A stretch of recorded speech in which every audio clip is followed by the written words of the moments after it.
구독, 좋아요 꾹꾹. 여러분, 하나님의 창조가 완성됐습니다. 하나님께서 이 세상의 모든 것들을 만드시고 그리고 남자와 여자를 만드셔서 가정을 꾸리게 하셨습니다. 하나님이 만드신 세상은 아름다운 세상입니다. 하나님이 만드신 세상은 완벽합니다. 하나님이 만드신 세상은 죽음이 없습니다. 서로 사랑하며 서로 함께하며 서로 연합되어 있는 관계가 하나님이 창조하신 모습입니다. 그 관계가 부부 관계를 통해서 가장 잘 나타났습니다. 남자와 여자가 함께함으로 인해서 사람은 가정 안에서 사랑을 배우게 되고 그리고 가정을 통해서 특별히 하나님의 사랑을 경험할 수 있도록 하나님이 만들어 주셨습니다. 이것이 하나님께서 만드신 세상입니다. 하나님이 만드신 가정이에요. 그런데 문제는 죄가 이 세상 가운데 들어왔다는 것입니다. 슬픈 일이 일어났습니다. 오늘 우리는 이야기하고 싶지 않은 이야기를 해야만 합니다. 듣고 싶지 않은 이야기를 들어야만 합니다. 그것이 바로 죄의 문제예요. 여러분, 많은 사람들이 죄의 이야기를 듣고 싶어 하지 않습니다. 죄인이라는 말을 싫어합니다. 당신은 죄인입니다. 그러면 내가 왜 죄인입니까? 라고 얘기를 해요. 내 마음속에 반발이 일어납니다. 그래서 사람들은 죄라는 말 대신에 다른 말을 사용해요. 다른 용어를 사용합니다. 그래서 직접적으로 죄인이라는 말, 죄라는 말을 사용하지 않는 대신에 많은 말들이 생겨나게 됐어요. 그것이 현대를 사는 사람들의 특징입니다. 죄라고 하지 않습니다. 그 대신에 정신적으로 문제가 있어서 그렇다라고 얘기를 해요. 환경에 문제가 있어서, 마음에 문제가 있어서 그런 것이다 라고 이야기를 하지, 저 사람이 죄인이다 라고 얘기하지 않습니다. 죄라는 말보다 다른 말을 사용해요. 왜 그럴까요? 제가 생각해 보니까 두 가지 태도가 있더라고요. 하나는 무엇인가 하면 자기의 문제라고 생각하면서 스스로 찔리기 때문이에요. 죄인이라는 말을 들으면은 내 마음이 찔려요. 그래서 별로 듣고 싶지 않아요. 또 다른 하나의 마음은 내가 죄와 관계가 없다고 생각하기 때문입니다. 죄는 너무 멀리 떨어진 문제고 나하고는 관계가 없다고 생각하기 때문에 죄인이라는 말을 듣고 싶어 하지 않습니다. 여러분, 먼저 우리의 마음이 찔리기 때문에 죄인이라는 말을 잘 안 듣는 것을 생각해 보십시오. 내가 내 모습을 보면은 잘 알아요. 나는 의인이 아니에요. 잘 어울리지 않는 말이에요. 누구도 자신 있게 나는 의인입니다 이렇게 이야기하지 않습니다. 그런데 또한 반대로 나는 큰 죄를 짓지도 않았어요. 내가 살인을 저지른 적도 없고 감옥에 간 적도 없고 큰 죄를 저지르지도 않았어요. 그러니까 별로 의로운 사람도 아니고 그렇다고 죄인도 아니에요. 그런 마음이 있기 때문에 죄라는 말을 별로 듣고 싶지 않아요. 죄인이라고 부르자니 기분이 나쁘고 그래서 돌려서 말을 하는 거죠. 또 하나는 죄를 지은 사람의 모습, 죄인을 내 주위에서 잘 보지 않고 텔레비전이나 언론을 통해서 많은 나쁜 뉴스를 듣기 때문에 마치 죄인이라는 말이 저 멀리 떨어져 있는 이야기 속에 나오는 모습처럼 들리게 됩니다. 그래서 잘 다가오지 않아요. 내가 죄인이라고 왜? 이런 마음이 드는 것이죠. 그런데 내 가족, 내 친구, 내가 아는 누군가가 죄인이라고 한다면 그 사람이 다르게 보여요. 무섭게 느껴지는 거예요. 그리고 그렇기 때문에 그것을 피하고 싶어서 죄인이라는 말을 잘 안 합니다. 제가 학교 다닐 때의 일이었는데요.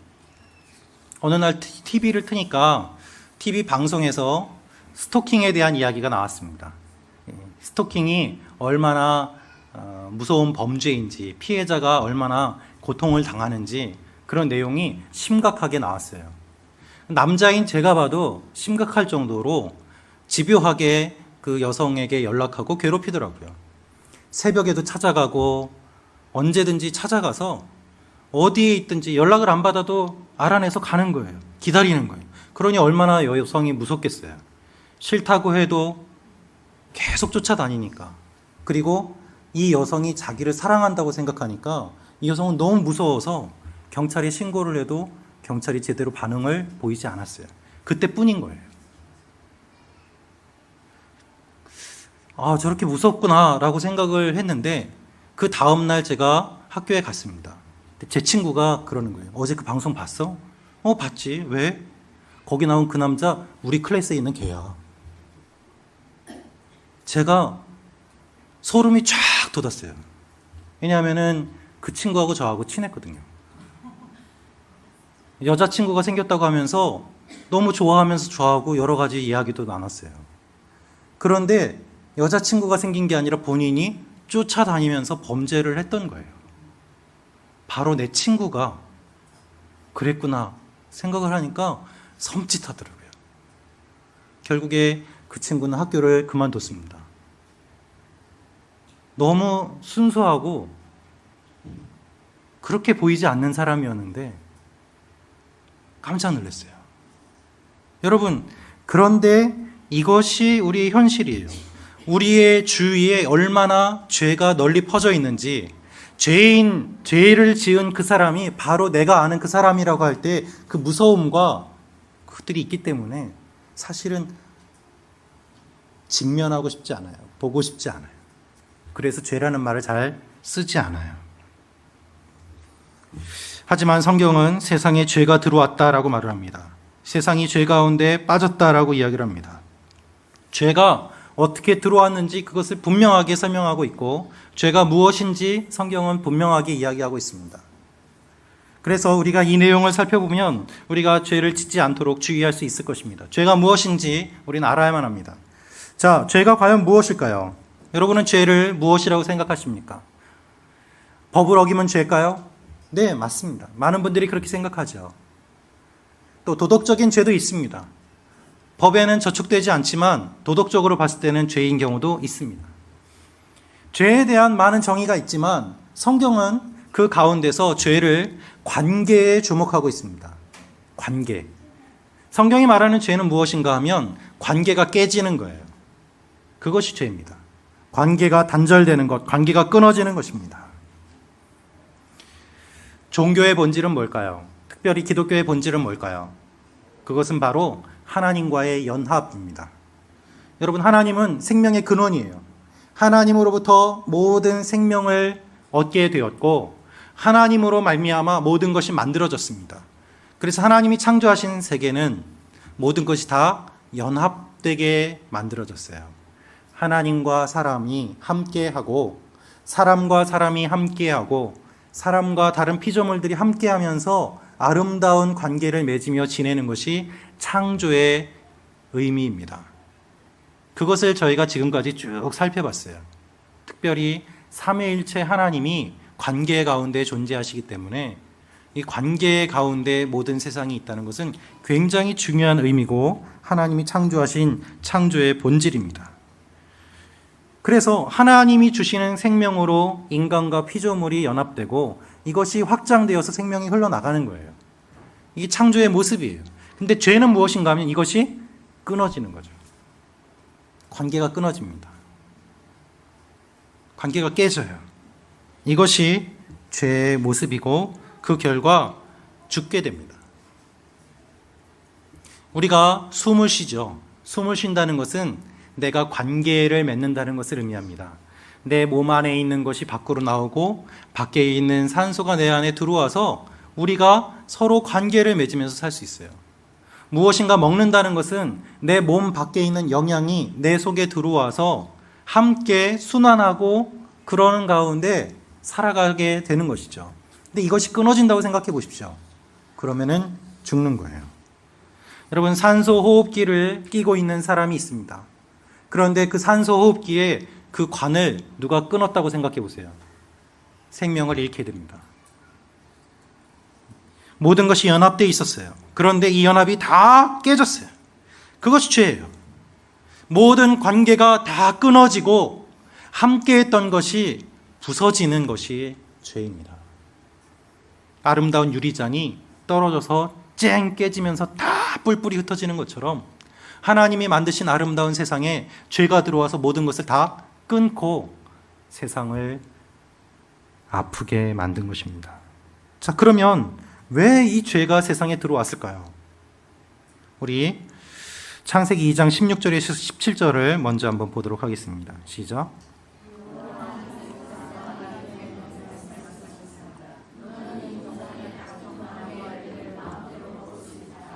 그러나 선과 악을 알게 하는 나무의 열매는 먹지 마라. 그래서 먹는 날에는 내가 반드시 죽을 것이다. 죄가 세상에 들어온 이유는 아담이 자신에게 주어진 책임을 다하지 못했기 때문입니다. 죄가 세상에 들어온 이유는 아담이 자신에게 주어진 책임을 다하지 못했기 때문이에요. 하나님이 아담에게 주의할 점을 말씀하셨습니다. 이것을 먹지 말아라 말씀하셨어요. 먹으면 죽는다 분명히 말씀하셨어요. 이것이 기준이에요. 근데 하나님이 아담에게 말씀하신 그 이후에 하와를 만드세요. 이것을 보면 하와는 직접적으로 하나님의 말씀을 듣지 않았음을 우리는 짐작하게 됩니다. 주의점을 알지 못했어요. 그러면은 이 말은 누가 전해야 돼요? 먼저 들은 아담이 전해줘야죠. 근데 아담이 그렇게 하지 않았어요. 여러분, 누가 전해야 됩니까? 아담이 전해야 돼요. 누가 전해야 돼요? 남자가 전해야 돼요. 누가 전해야 돼요? 먼저 들은 사람이 전해야 돼요. 그런데 그렇게 하지 않았어요. 책임을 다하지 않았어요. 전하지 않았어요. 그거 어떻게 알 수 있을까요? 창세기 3장 1절 말씀 다시 읽겠습니다. 시작. 뱀이 가장 교활했습니다. 그가 여자에게 말했습니다. 정말 하나님이 어떤 나무의 열매도 먹으면 안 된다라고 말씀하셨느냐? 왜 여자에게 가서 말했을까요? 우리가 죄의 문제를 보면 항상 이 뱀과 여인과의 이야기를 먼저 생각합니다. 그런데 뱀이 여자에게 가서 이야기를 한 것은 여자가 약한 존재라서 그럴까요? 그럴 수도 있죠. 그런데 그렇지 않아요. 하나님의 말씀을 이 여인이 제대로 몰랐기 때문에 뱀이 여인을 노렸던 거예요. 아담은 직접 들었죠. 아담보다는 하와가 더 확률이 높습니다. 교활하다는 말은 나쁜 지혜를 가지고 있다는 뜻이에요. 악한 지혜를 가지고 있는 뱀이 그 틈을 노린 거예요. 죄가 왜 세상에 들어왔을까요? 하나님의 말씀을 전하지 않았기 때문이에요. 하나님의 말씀을 제대로 가르치지 않았기 때문이에요. 아담에게 하나님이 주신 사명은 그 말씀을 듣고 말씀을 지키는 것이고 말씀을 전하는 사명이에요. 근데 아담이 그렇게 하지 않았습니다. 가볍게 여겼기 때문에 가볍게 전했고 그것을 들은 하와는 가볍게 생각해서 말씀을 그대로가 아닌 다르게 알고 있었던 거예요. 하나님이 아담에게 주신 말씀은 기준이에요. 근데 아담의 이 사명을 감당하지 못한 것 때문에 기준이 무너진 거죠. 기준이 무너지니까 들어와서는 안 되는 게 들어와요. 이게 죄예요. 이 기준을 지키는 것이 아담의 사명입니다. 여러분, 하나님이 하와를 만드시기 전에 아담에게 먼저 사명을 주셨어요. 근데 아담은 실패했어요. 왜 죄가 세상에 들어왔습니까? 아담이 자신의 책임을 다하지 못했기 때문이에요. 여러분, 지금도 많은 사람들이 죄를 지으며 살아갑니다. 우리는 이렇게 이야기해요. 아, 저 사람들은 죄인이야. 세상 사람들은 죄 속에서 살아가. 그런데 그 책임이 어디 있어요? 말씀을 먼저 들은 사람들에게 책임이 있어요. 기준이 아예 없이 살아가는 사람들이 세상에 많습니다. 그 이유가 무엇입니까? 기준을 전하지 않았기 때문이에요. 모르는 거예요. 여러분, 지금도 많은 사람이 죄를 짓습니다. 많은 가정이 죄 가운데 있습니다. 왜 그렇습니까? 대부분 남자 책임이에요. 별로 반응을 안 하시는데요. 남자가 다른 사람을 만나고 다른 가정을 꾸리고 대부분 남자가 문제예요. 남자가 바르게 서지 않습니다. 남자가 말씀 가운데 서지 않습니다. 대부분 남자가 문제예요. 그죠? 그런데 남자만 책임이 있는 게 아니에요. 여성에게도 문제가 있어요. 들은 것을 제대로 지키지 않고 하나님의 말씀을 가볍게 여겼던 것이죠. 여러분, 이 기준이 없는 것이 먼저 말씀을 받은 우리들이 전하지 않은 책임이 커요. 그리고 남성이 바르게 서고 남성이 책임을 다할 때에 하나님의 가정이 바르게 서고 하나님의 원리로 죄가 들어오는 것을 막을 수 있었지만 그렇게 하지 못한 모습을 보게 됩니다. 여러분, 남성이 예수님을 믿고 회개하고 가정을 세우고 아내를 사랑하고 자녀를 지키는 모습을 상상해 보십시오. 얼마나 아름답습니까? 그것이 하나님이 만드신 가정의 본래의 모습이에요. 그런데 그렇지 않고 남자가 무책임하고 오히려 여성이 그 일들을 감당하면서 가정에 많은 상처를 겪는 모습들도 보게 됩니다.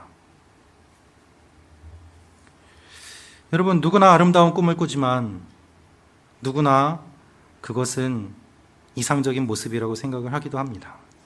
가장 먼저 하나님의 말씀을 듣고 지키고 전해야 되는 아담이, 가정을 지켜야 되는 아담이 그 사명을 감당하지 못했던 거예요. 그 결과 죄가 들어왔습니다. 여러분, 뱀이 여인을 유혹합니다. 오늘 말씀을 보면 가장 교활했다라고 돼 있어요. 악한 지혜를 가지고 있는데 악한 지혜를 가지고 있는 뱀이 어떻게 할까요? 악한 말을 합니다. 말로 공격해요. 먹으라고 따서 주는 것이 아니라 말로 유혹을 해요.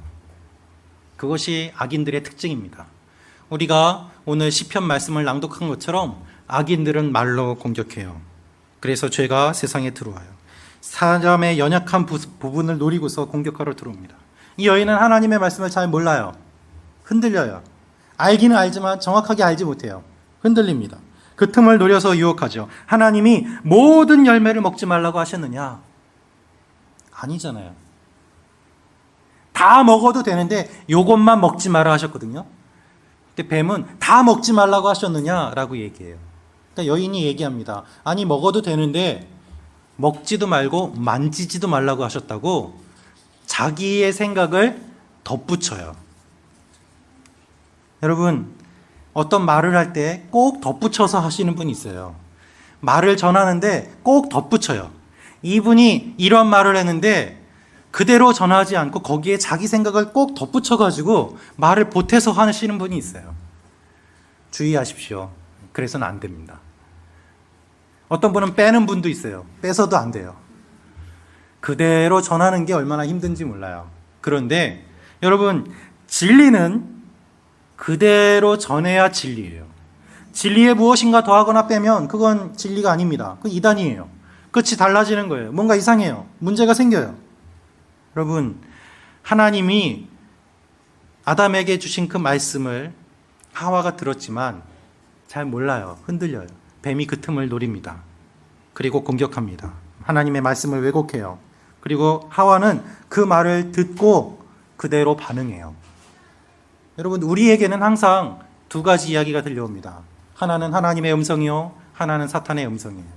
하나는 절망적인 소리요, 하나는 소망의 소리입니다. 하나는 부정적인 소리요, 하나는 소망의 소리, 희망의 소리예요. 이 두 가지 소리 중에서 어떤 말을 듣는가가 중요합니다. 왜냐하면 믿음은 들으면서 나기 때문이에요. 우리가 무엇을 듣는가에 따라 우리의 마음이 움직이게 되고 우리의 마음이 움직이면 행동으로 나타나게 되기 때문입니다. 여러분, 우리가 듣는 것은 영혼에 영향을 끼쳐요. 차라리 한 대 맞는 것보다 아픈 말 한마디 듣는 게 더 오래가고 더 아파요. 제가 아는 어떤 분은 부모님에게 쓸모없는 놈이라는 얘기를 들었어요. 부정적인 말을 들었어요. 그 말이 30년째 남아있다고 그러더라고요. 그래서 하나님 앞에 나오는 게 얼마나 힘들었는지 울면서 간증을 하시는데요. 그 말 한마디가 계속 남아있는 거예요. 여러분, 말은 우리의 영혼에 영향을 끼칩니다. 그래서 어떤 말을 듣고 어떤 말을 받아들이는가가 굉장히 중요해요. 뱀이 그걸 알고 있습니다. 그래서 말로 유혹하죠. 하나님의 말씀을 가지고 흔들어요. 진짜 다 먹지 마? 하나님 그렇게 말씀하셨어? 그 결과 여인이 선악을 알게 하는 이 열매를 먹습니다. 그리고 그것을 아담에게 줘요. 근데 놀라운 사실은 아담도 그거를 받아 먹었다는 거예요. 여기서 알 수 있는 사실이 있습니다. 죄는 혼자 짓지 않는다는 거예요. 여러분, 죄 짓는 사람 보세요. 혼자 짓는 사람 별로 없습니다. 다 공범이 있어요. 영화 보세요. 은행 강도들이 은행 털 때 혼자 털지 않아요. 다 팀을 이루어요. 악한 일 할 때 범죄 조직이 있어요. 함께 해요. 그런데 좋은 일에 함께 하는 게 아니라 나쁜 일에 함께 하기 때문에 문제가 있는 거예요. 그죠? 아담과 하와는 하나님과의 관계를 소홀히 했습니다. 원래 하나님과 함께 하는 사람들이 하나님을 떠나서 다른 엉뚱한 일로 함께 해요. 그것이 문제였어요. 그들은 하나님을 잊었습니다. 그리고 스스로 하나님과 같이 되려고 했어요. 죄의 큰 특징은 자기중심적입니다. 내가 하나님처럼 되겠다. 내 기준이에요. 그래서 내 기분에 안 맞으면 하나님 안 믿어버려요. 내 기준에 안 맞고 기분이 나쁘면 천국에 안 가도 돼요. 그까짓 거 지옥 가지 뭐 그래요. 내가 기준이에요. 하나님이 나한테 맞춰주셔야 되고 하나님이 내 기도에 응답해 주셔야 되고, 그래서 3일 금식해서 응답이 없으면 일주일 금식한다고 그러고 내가 죽을 때까지 하나님이 응답해 주실지 한번 해보자고 씨름하는 경우들도 많아요. 왜요? 내 시간에 내 방법대로 하나님이 해주시기를 원하는 거예요. 그것이 자기중심적이에요. 상대가 나한테 맞춰주기 원하는 거죠. 부부싸움 하는 거 보세요. 다 상대가 나한테 맞춰주지 않아서 싸움이 나요. 자기중심이 되면 항상 부딪히게 돼 있습니다. 그래서 그 결과 죄가 들어왔고 죄가 퍼져나가요. 어떤 분은 이렇게 말씀하실 수도 있을 것 같습니다. 아, 그거는 아담과 하와가 따먹었는데 왜 나한테까지 이 죄가 문제가 돼가지고 나보고 죄인이라고 그러는 건가? 목사님, 그건 말이 안 되잖아요. 억울해요 말씀하시는 분도 있어요. 그런데 이거는 이와 같은 거예요. DNA가 손상된 것과 같습니다. 여러분, 사람의 DNA가 손상되면은 다음 세대까지 영향이 있습니다. 한번 손상되면 회복되기가 어렵습니다. 문제가 생기는 거죠. 그래서 계속 영향을 줘요. 마틴 루터는 이렇게 말했습니다. 인간은 죄를 지어서 죄인이 되는 것이 아니라 죄인이기 때문에 죄를 짓는 거다. 죄를 지어서 죄인이 되는 게 아니에요. 우리는 죄 속에서 태어나서 죄인으로 사는 거예요. 하와가 죄를 지었습니다. 그래서 하나님과의 관계가 끊어졌습니다. 아담도 같이 먹었습니다. 그러니까 어떻게 돼요? 아담과 하와의 관계도 깨져요. 하나님이 주신 이 여자가 먹어가지고 나도 어쩔 수 없이 먹게 됐습니다 라면서 내 뼈 중에 뼈요 살 중에 살이라고 고백했던 그 고백은 다 사라지고 이 여자 때문에 내가 이렇게 됐다면서 서로를 향한 비난을 하고 있습니다. 결혼하기 전에는 끔찍히도 사랑했는데 결혼하고 나서 살다 보니 이 남자 때문에 내 인생이 망했다고, 이 여자 때문에 망했다고 서로를 향해서 비난하는 거예요. 관계가 깨지고 그 관계가 깨진 것 때문에 다른 모든 피조물과의 관계도 깨지게 돼요. 여러분, 죄의 특징은 함께하는 것입니다. 그런데 누구와 함께하는가? 지금까지는 하나님과 함께했는데 이제는 죄와 함께하고 악한 것과 함께해요. 함께하는 것은 똑같은데 대상이 달라요. 바른 것이 아니라 잘못된 걸로 바꿔버렸어요. 그것이 죄의 모습이에요. 여러분, 죄는 하나님을 떠나 다른 것들과 연합하게 합니다. 그 결합이 강력해요. 그 결과 죽음에 이르게 돼요. 우리가 숨을 쉬면은 우리 피 속에 있는 이 헤모글로빈이라는 게 있어요. 산소가 그거하고 결합을 해가지고 우리 몸 구석구석에 피가 흐르면서 산소를 공급해 줍니다. 그런데 옛날에 우리나라에 연탄가스 중독이 많았죠. 그거를 다른 말로 하면 일산화탄소 중독입니다. 연탄이 타면서 다 안 타가지고 그게 일산화탄소가 생기면서 공기 중에 그게 생김으로 중독이 되는 거예요. 근데 일산화탄소가 산소보다 200배 강하게 헤모글로빈하고 결합을 해요. 그러니까 산소가 아닌 다른 게 탁 결합을 하니까 산소가 결합이 안 되잖아요. 그러니까 몸에 피가 돌면서 산소를 공급하는 게 아니라 일산화탄소를 공급하니까 산소 공급이 안 돼서 죽는 거예요. 심한 경우에. 여러분, 죄가 우리한테 들어와서 결합하는 힘이 하나님과 결합하는 힘보다 더 강해요. 그래서 우리는 하나님을 좋아하는 게 아니라 죄를 더 좋아하고 죄 가운데 사는 것을 즐겨해요. 여기서 끊기가 굉장히 힘들어요. 매번 용서해달라고 기도하지만 똑같은 죄를 반복하고 있는 우리의 모습이 내가 사실은 죄를 좋아하기 때문이에요. 여러분, 죄 짓는 거 가르쳐주는 학원 보셨어요? 거짓말하는 방법, 도둑질하는 방법 가르쳐주는 학원 없습니다. 안 가르쳐줘도 잘하니까요. 그만큼 죄는 안 가르쳐줘도 잘해요. 강해요. 그런데 하나님을 알고 하나님을 사랑하기 위해서는 부단히 노력해야 돼요. 그만큼 죄가 강한 결속력을 갖고 있는 거죠.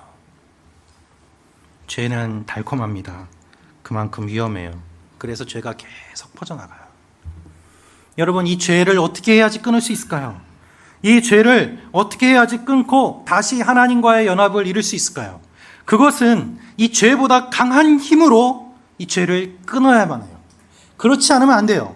여러분, 일산화탄소 중독에 빠진 사람, 중독이 된 사람이 어떻게 치료받는지 아십니까?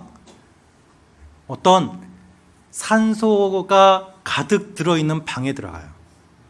그래서 고압 산소를 부어가지고 그 일산화탄소를 빼내요.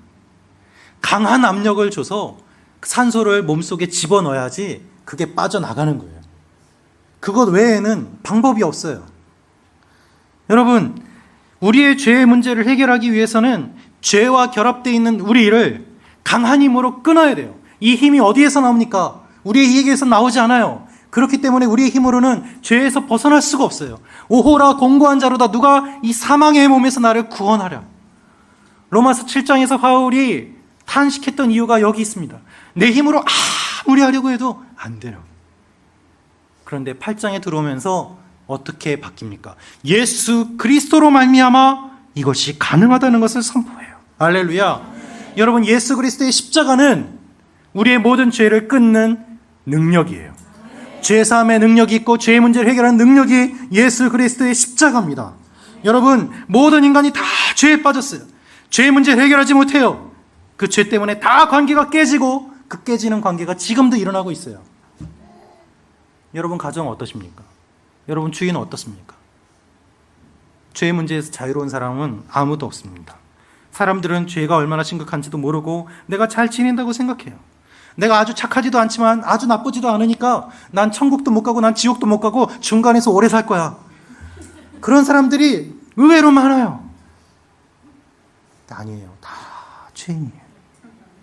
그러니 죄를 생각하지도 않고 죄에서 벗어나고 싶어 하지도 않고 내가 죄에서 벗어났다는 기쁨도 없어요. 교회는 나오는데 기쁨이 없는 이유가 왠지 아세요? 내 죄가 얼마나 심각한지 경험하지 않기 때문이에요. 내가 교회에 나와 주는 거예요. 헌금 드려주는 거예요. 하나님 구원해 보려면 구원해 보세요. 내 가슴을 치면서 내 죄의 문제 때문에 힘들게 고민했던 사람은 그만큼 구원의 감격을 누리지만 죄의 문제를 경험하지도 않고 죄인인지도 모른 채 그냥 누가 나오라니까 손에 끌려가지고 나온다면 아무런 감동이 없는 거예요. 여러분, 이런 우리를 위해서 예수님이 이 땅에 오셨어요. 피를 흘려주시고 우리를 구원하는 구원의 문을 열어주셨습니다. 아담과 하와가 죄를 지었습니다. 그들에게 하나님은 어떻게 하셨을까요? 가죽옷을 지어서 입혀주셨어요. 그 가죽은 어디서 났습니까? 어떤 동물이 희생된 거예요. 피를 흘리고 죽은 거죠. 어떤 동물이 죽었는지 성경에는 나와 있지 않습니다. 그러나 반드시 분명한 것은 어떤 동물이 희생됐다는 건 분명해요. 하나님은 죄의 문제를 해결하기 위해서 희생이 필요한 것을 보여주세요. 피를 흘려야 됨을 보여주세요. 여러분, 우리가 죄를 지었으면 다 죽을 수밖에 없습니다. 그 대가가 생명이에요. 그런데 우리의 죄 때문에 우리가 죽는다면 그거는 내 문제 해결하는 데 불과하지 다른 사람을 구원할 수 있는 능력이 안 돼요. 누구나 다 자기 죄 때문에 죄값을 치르고 죽는 거예요. 그럼 누가 구원할 수 있습니까? 인간이지만 죄가 없는 분이 구원할 수밖에 없어요. 그분이 바로 예수님이에요. 그래서 예수님이 이 땅에 오셔서 죄가 없으신 몸으로 태어나시고 이 땅에서 십자가에 달려 돌아가심으로 말미암아 누구든지 예수님 믿으면 구원을 받도록 길을 열어주셨어요. 죄의 힘을 끊고 죄에서 벗어나서 하나님과 연합하는 구원의 문을 열어주신 것입니다. 할렐루야. 여러분 가운데 혹시 그저 내가 교회에 다니고 아직 예수님을 믿기로 결심하지 않은 분이 계시다면 이 사실을 믿으십시오. 받아들이십시오. 언제까지 하나님이 여러분을 기다려주시지 않습니다. 내가 결단하고 하나님 앞에 반드시 반응하며 나아갈 때가 있어야 돼요. 바라기는 여러분들이 올해 안에 고백하시고 예수님을 받아들이시고 예수님 믿기로 결심하시기를 바랍니다. 5년, 10년 뒤에 내가 믿어야지, 더 알아보고 다녀야지, 그럴 수도 있죠. 그러나 믿고 나서 더 깊이 알아가는 것이 하나님이 기뻐하시는 일입니다. 여러분 기억하십시오. 예수님이 우리를 위해서 돌아가신 것은 은혜예요.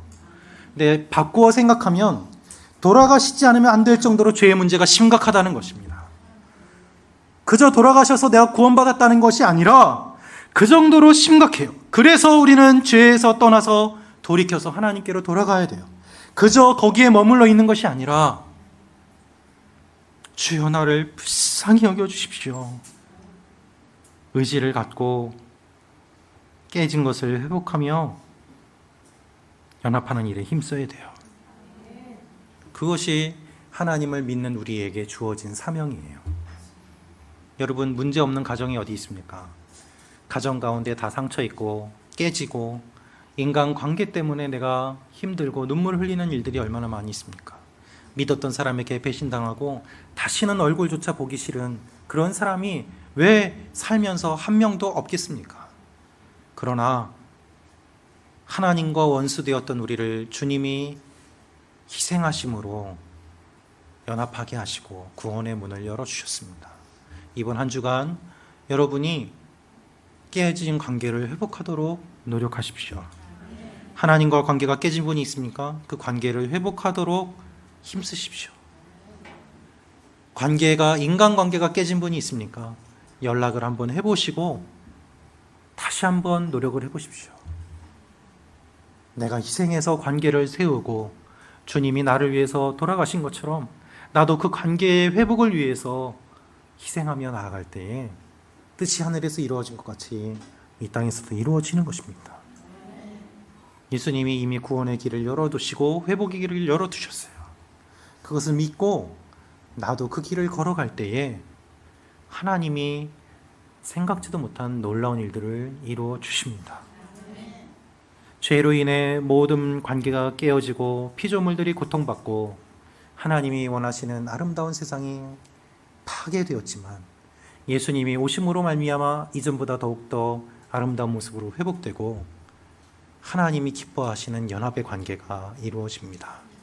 그것이 우리 믿는 자들에게 주어진 사명이요 하나님이 우리에게 주신 놀라운 축복이에요. 이 시간에 같이 기도하며 나아가기를 원합니다.